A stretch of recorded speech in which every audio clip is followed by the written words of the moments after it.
Fenomeni straordinari a Meggiugori. Salve a tutti carissimi.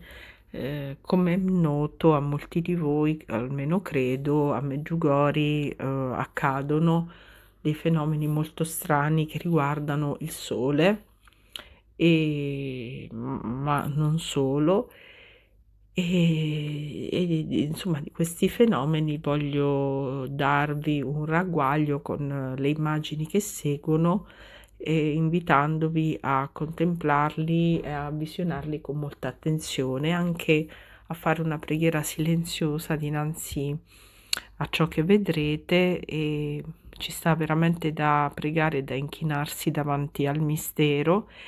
Soprattutto, ecco, si tratta, per chi magari è ancora un po' tiepido, no? Non crede tanto nelle apparizioni Meggiugori, di riflettere su come questi fenomeni siano indice della veridicità di queste apparizioni, perché sono cose che veramente mano umana non potrebbe creare.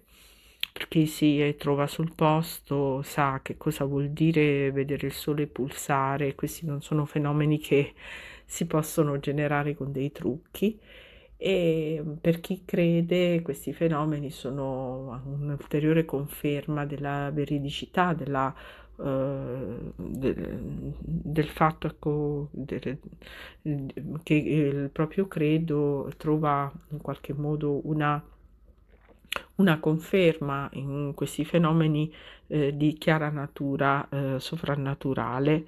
E quindi li lascio alla vostra contemplazione, alla vostra meditazione e anche alle vostre considerazioni personali, e vi auguro una buona meditazione, una buona preghiera e una santa serata nella pace e nella benedizione del Signore.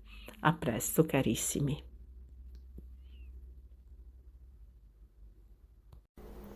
Kumbaya.